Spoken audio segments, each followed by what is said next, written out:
Hey guys, welcome to the channel. As the weather continues to be sweltering hot, I'm kind of forced to change my planned scheduled videos and opt for shorter projects. So today I'll be doing a very short, simple Kumihimo project. Kumihimo is a traditional Japanese art form of weaving threads and making cords. I'll be using a modern Kumihimo disc made out of dense foam for this project. These discs come in various sizes as well as shapes, but I'll be using the mini circle as it suits the project perfectly. For this project you will need some S-Lon thread. Here I have some in teal and mint green. Some accent beads. I've got some 15mm round beads here. Some charms. I've chosen to use butterfly charms, but you can choose whatever it is that you'd like. Some beads, and I would absolutely suggest that you color match the beads to the thread, and I'll tell you why in just a second. A lighter, which will be used to seal in the ends right after we cut the threads. A tape measure to measure out all your threads. A keychain. Here I've chosen to use the Lobster clasp. And a Kumihimo Disk. Try to colour match the thread of the beads if possible, since it helps show the true colour of certain beads.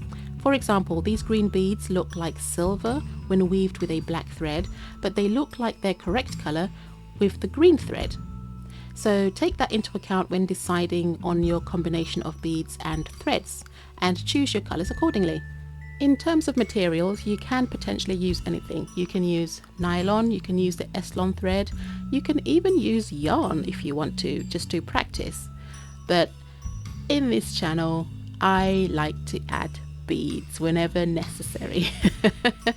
I like the feel of them, I like the texture they create, and it's something that's not going to be in my bag. So when I feel for that texture, I immediately know that those are my keys. To begin, I started by cutting 4 lengths of thread, each measuring roughly 65 centimeters, and used a lark's head knot to attach them onto the lobster clasp. To make the lark's head knot, fold the thread in half, take the thread loops and place it behind the lobster clasp loop. Then take the ends of the threads and pull them through the loop and tighten. Hopefully you can see it more clearly in the video as I am demonstrating. Now take the threads and place them on the disc with 2 threads at each of the cardinal points. Try to keep neighbouring threads together as much as possible for a clean, neat finish. For this project, the number of beads inevitably decides how long or short the project is going to be, so you can make this as long or as short as you like. I tend to use between 18 to 28 beads, as I find this is the best length for a keychain. It's not too short and not too long, and you can find it easily when searching for it at the bottom of your bag. You can easily feel for the beads, and then you have your keys. Anyway, I threaded the beads onto each of the 8 strings or warps around the disc.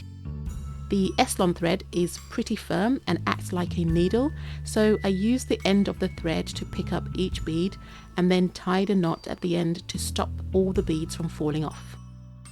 Once you have all the beads on, it's time to start weaving. I'm going to try and explain this as best I can, but it'll probably be better if you just watch what I'm doing.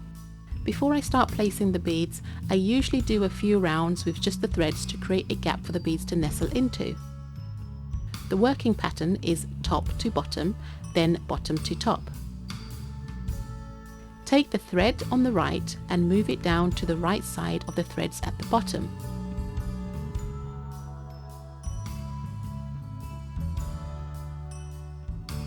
Then take the bottom leftmost thread and place it to the left of the thread at the top.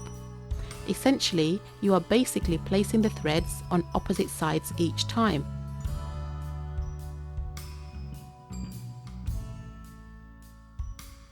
After 2 threads have been moved, do a quarter turn of the entire disc and repeat with the new top and bottom pair. When the beads come into play, it's just the same process with the addition of dropping a bead and tucking it under the woven threads with each move. Just keep doing this until all the beads are finished on each strand.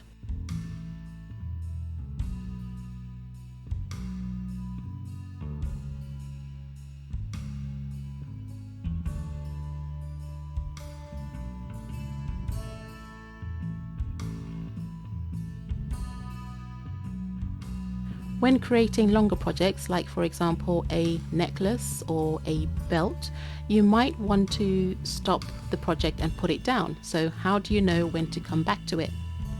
What I usually do is I will start the first half of the thread. So I'll take the top thread and put it down to the bottom, so that I'll have the 3 threads at the bottom and the 1 thread at the top, as you can see on screen now. So that the next time I come to pick it up, there will be no doubt as to what my next move will be, which will be to take the bottom thread and move it up to the top. That way I can never lose my place.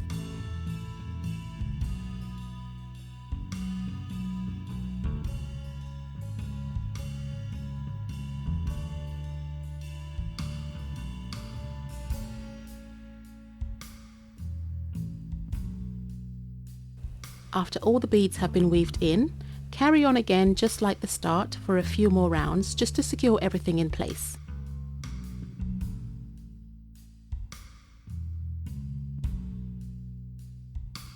I like to also place 2 sets of knots at the end just before taking everything off the disc, to make sure that everything is nice and secure and will not unravel, because this is the point where you really don't want it to unravel.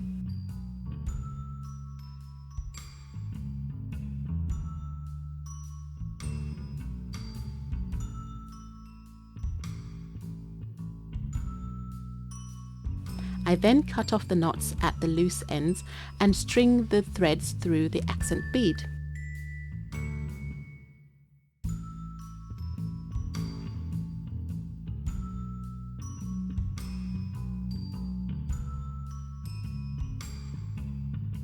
To secure that bead in place, just do another big knot, cut the rest of the thread and seal the ends with a flame.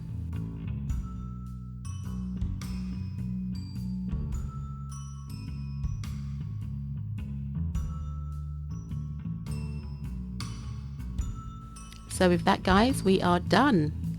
I love the way these look. I love the way they come out, and I like the textured feel of these key rings. They're easy to find in your bag, and my colleagues absolutely love them. I make them as Christmas gifts for them, and they absolutely love them. You can choose to add a charm at this point, as I am, but essentially it's not necessary. It's finished. Thanks for watching, guys, and if you made it this far, please like, share, comment, and even consider subscribing if you like the content I create. Don't forget to hit that bell button to be notified whenever I upload a new video, and enjoy the beauty shots. See you in the next one. Bye!